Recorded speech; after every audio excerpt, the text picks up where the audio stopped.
RTC కార్మికులు సమ్మె చేస్తుంటే, ఇబ్బంది పడుతుంటే, చనిపోతుంటే ఆ రోజు సంతోషపడ్డది బీఆర్ఎస్ పార్టీ సంబంధించిన నాయకత్వం.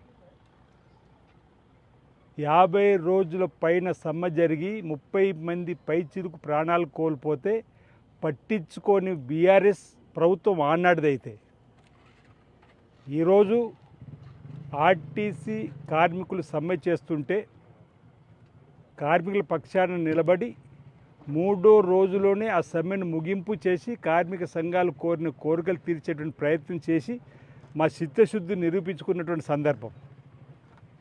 ఆర్టీసీ అంటే వారికి రాజకీయం, ఆర్టీసీ అంటే మా కార్మికుల శ్రేయస్సు కోసం చేసేటువంటి ప్రయత్నం మాది. కార్మికుల పక్షాన నిలబడేటువంటి ఆలోచన ఉన్నది రేవంత్ రెడ్డి గారి సర్కార్ అనేది.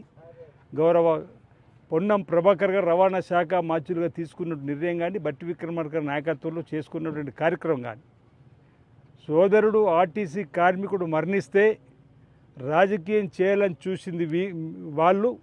వారిని ఆదుకునే ప్రయత్నం చేస్తూ చావులతో కాదు, సమస్య పరిష్కారము చర్చల దూరం చెప్పినటువంటి ఆ కుటుంబాన్ని కూడా ఆదుకునే ప్రయత్నం చేస్తూ పరామర్శించిన సందర్భం గౌరవ పొన్నం ప్రభాకర్ గారు. ఆ రోజు బీఆర్ఎస్ నాయకులు కూడా కనీసం కార్మికులకు ఇబ్బంది అయితే పరామర్శించిన సందర్భాలు లేవు. కానీ ఈరోజు ఈ 2 రోజుల ఉద్యమాన్ని అడ్డు పెట్టుకొని ఏదో రాజకీయం చేయాలని చూసుకున్న వారికి మా ప్రభుత్వం యొక్క చిత్తశుద్ధి ఈరోజు కనిపించిన వేళ మేము కార్మికుల పక్షపాతిగా ఉన్నామని చెప్పేటువంటి ప్రయత్నం చేస్తూ భవిష్యత్తులో కూడా ఆర్టీసీకి మేలైనటువంటి కార్యక్రమాలు, ప్రభుత్వ రంగ సంస్థలో అత్యధికమైనటువంటి పెద్ద సంస్థగా ఉన్నటువంటి ఆర్టీసీ ప్రయోజనాలు కాపాడడం ఈ ప్రభుత్వం యొక్క లక్ష్యము, రేవంత్ రెడ్డి గారి లక్ష్యం అన్నమాట సందర్భంగా తెలియజేస్తూ, కవిత కేసీఆర్ కూతురు ఈరోజు కొత్త పార్టీ పెట్టింది, తెలంగాణ రాష్ట్ర సేన అంటే టీఆర్ఎస్. కొత్త పార్టీని మేము స్వాగతిస్తున్నాం. కవిత మాటల్లో కేసీఆర్ని ఉద్దేశించి మనసు లేని మనిషి అని చెప్తున్నది.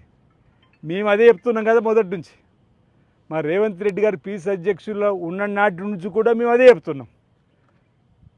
ఈ రోజుకైనా కేసీఆర్ గారు కూతురే, గారాల కూతురు కొత్త పార్టీ పెట్టినప్పుడు కేసీఆర్పై చేసినటువంటి విమర్శలు, కవిత ఏమంటున్నది, మేము అధికారులకు వస్తే ఇది చేస్తాం అది చేస్తామని చెప్పే ప్రయత్నం చేస్తున్నది. మేము ఆల్రెడీ మా ముఖ్యమంత్రి రేవంత్ రెడ్డి గారి నాయకత్వంలో ప్రజాపాలనలో మీరు చేస్తామనేటివి మేము చేసి చూపిస్తున్నాం. ఇప్పుడున్న పరిస్థితులలో కొత్త పార్టీకి స్పేస్ ఉందని భావిస్తలేను. తండ్రి మీద కోపంతో, సోదరుడి మీద కోపంతో ఒక పార్టీ పెట్టుకొని సామాజిక బాధ్యతగా ముందుకు వస్తుందని చెప్పినటువంటి సందర్భం కాబట్టి మేము కొత్త పార్టీ వస్తే స్వాగతిస్తామని చెప్తున్నాం. కానీ మీరు ఏదైతే చేయబోతున్నామని చెప్పి ఈరోజు చెప్పినరో వాటన్నిటినీ ఈరోజు మేము చేసిన సందర్భం. ఈరోజు కేసీఆర్ వెంట దయ్యాలని చెప్పినటువంటి కవిత గారు ఈరోజు ఏకంగా ఒక కొత్త పార్టీ పెట్టి బారాస పైన తిరుగుబాటు చేసినట్టుగానే కొత్త పార్టీ యొక్క ఆవిర్భావాన్ని మేము చూస్తున్నాం.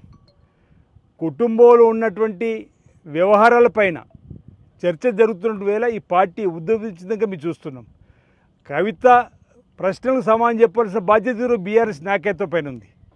మొదటి నుంచి కూడా బీఆర్ఎస్ పార్టీ హయాంలో ప్రజల పక్షాన నిలబడి ఏ ఒక్క కొత్త కార్యక్రమాలు అమలు చేయలేరు, దాచుకోవడము దోచుకునేటువంటి కార్యక్రమం జరిగిందనే మాట. మరో మాట అనేది కవిత కనీసం ఫోన్లలో మాట్లాడుకునే స్వేచ్ఛ కూడా లేకుండా పోయింది ఆ రోజుల్లో. అంటే టెలిఫోన్ ట్యాపింగ్ జరుగుతుంది అని మేము చేసినటువంటి ఆరోపణకి ఈరోజు తను మాటలు, తన కార్యక్రమాలు ఏదో హరీష్ రావు ఇల్లు, సంతోషరావు ఇల్లు బంగారమయం అయితే తెలంగాణ బంగారమయం కాలేదు కదా అన్నది.